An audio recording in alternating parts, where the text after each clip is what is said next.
आप सभी की शुभकामनाओं और आशीर्वाद के लिए बहुत बहुत धन्यवाद। आप सभी ने मेरे और निधि के विवाह की पत्रिका पर एक छोटा सा स्लोगन देखा होगा, जल संरक्षण जरूरत भी है और कर्तव्य भी। मैं चाहता हूँ हम लोगों ने ये क्यों डिसाइड किया, उस पर थोड़ा सा आपका ध्यान डालूं। आजकल हम सभी जल संरक्षण के बारे में जानते हैं और जल को बचाने की छोटी मोटी कोई ना कोई कोशिश जरूर करते हैं, लेकिन मैं आप सभी का थोड़ा सा ध्यान एक विशेष चीज पर डालना चाहूँगा। जल संरक्षण के लिए हम सभी, आप और हम, कोई ना कोई छोटा बड़ा प्रयास अपने जीवन में कहीं ना कहीं कर रहे हैं, लेकिन आज एक और बहुत बड़ी आवश्यकता हमारे जीवन में आ गई है, वो है पीने के पानी को बचाने की, पेयजल के संरक्षण की। क्योंकि जल तो कहीं ना कहीं कम हो ही रहा है, पर पीने का पानी जो कि आज के समय में अमृत के समान है, जिसके बिना जीवन की कल्पना करना बहुत ही मुश्किल है, वो पानी आज कहीं ना कहीं बहुत कम हो रहा है और उसकी समस्या दिन दूनी रात चौगनी बढ़ती ही चली जा रही है। समस्या हमारी है तो समाधान भी हमको ही ढूंढना होगा। एक ऐसा ही छोटा सा विचार जो मेरे मन में आया और मैंने कुछ समय उस प्रयास को अपने दैनिक जीवन में उतारने की कोशिश की। आज अपने विवाह समारोह में मैं वो विचार आप सभी के साथ में साझा करना चाहता हूँ। हम अपने जीवन में छोटे छोटे कुछ दैनिक प्रयास पीने के पानी को बचाने के लिए कर सकते हैं। जैसे नंबर 1, हम सभी की एक आदत होती है, हम कभी भी जब पानी गिलास में लेते हैं तो पानी को पूरा नेक तक भरते हैं।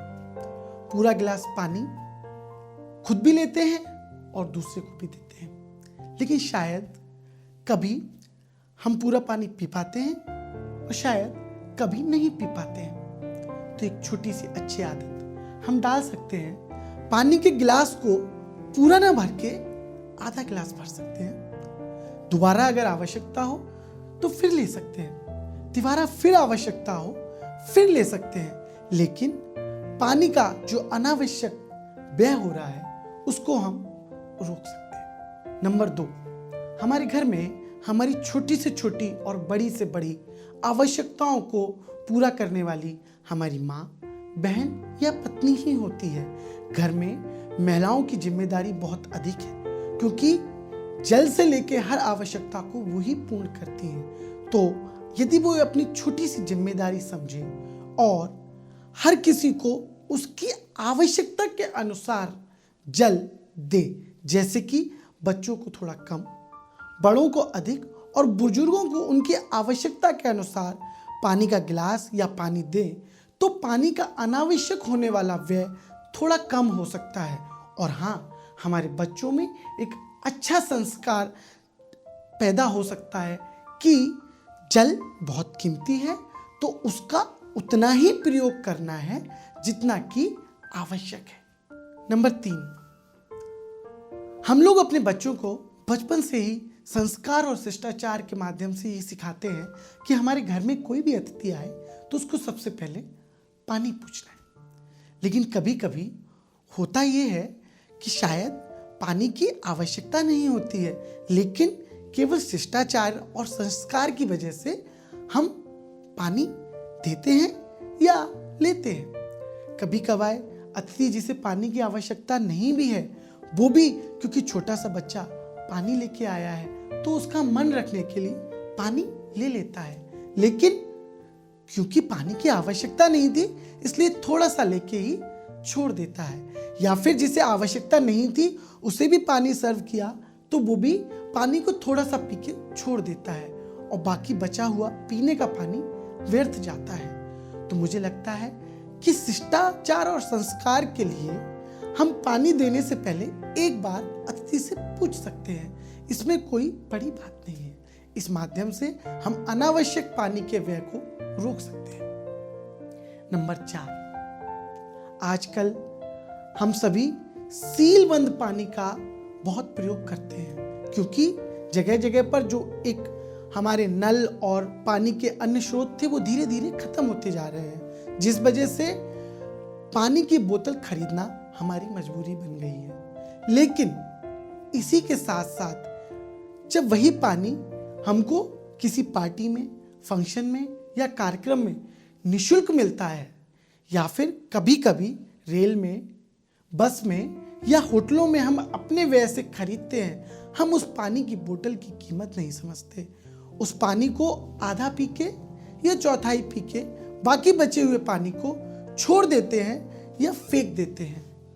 तो पानी की बोतल की तो कीमत है, लेकिन आपने कभी सोचा है कि उस पानी की बोतल के अंदर जो पानी है उसकी कितनी कीमत है? तो हम उस व्यय को रोकने के लिए अपने पानी की बोतल को पूरा प्रयोग कर सकते हैं। होटलों पे, रेस्टोरेंट में या फिर बसों और ट्रेन में जब हम पानी की बोतल लें तो बचे हुए पानी को अपने साथ वापस लाके उसका पूरा प्रयोग कर सकते हैं। नंबर 5, आजकल जब हम लोग अपने ही वाहन से सफ़र करते हैं तो रास्ते में हमको नल और पानी के स्रोत मिलना बंद हो गए हैं। ऐसी स्थिति में जब हमको हाथ धोने के लिए या किसी अन्य क्रिया के लिए पानी की आवश्यकता होती है तो हम लोग पीने के पानी अथवा मिनरल वाटर की बोतल का प्रयोग करते हैं। मैं समझ सकता हूँ कि कोई स्रोत ना होने की वजह से उस पानी का प्रयोग करना हमारी मजबूरी है, लेकिन हाँ, हम उस मजबूरी के निराकरण के लिए कोई दूसरा उपाय ढूंढ सकते हैं। मैं समझता हूँ कि यदि हम अपनी गाड़ी में पानी की 2 या 3 बोतल, जो सादा पानी, जो हमारी टंकी का पानी है, उसको भर के अपनी डिक्की में अगर रख के चलें तो उस पानी का प्रयोग हम हाथ धोने के लिए और अन्य क्रियाकलापों के लिए प्रयोग कर सकते हैं, और पीने के लिए मिनरल वाटर का प्रयोग कर सकते हैं। इस तरीके से हम मिनरल वाटर के व्यर्थ प्रयोग को, या फिर हम कह सकते हैं हाथ धोने के लिए, मुंह धोने के लिए होने वाले मिनरल वाटर के प्रयोग को कम कर सकते हैं।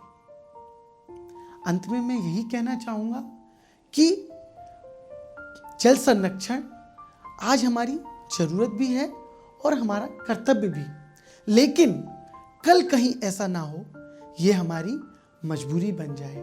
तो कल को अच्छा बनाने के लिए, कल को उज्जवल बनाने के लिए, कल के लिए जल को संरक्षित करने के लिए हम आज अपने जीवन में कुछ छोटे छोटे प्रयोग कर सकते हैं। मैं नहीं कहता इस प्रयोग के माध्यम से हम सारी समस्याओं का समाधान कर सकते हैं, लेकिन हाँ, हम जल संरक्षण के लिए या जल की बढ़ती हुई समस्या से निपटने के लिए एक छोटा सा प्रयास कर सकते हैं। धन्यवाद।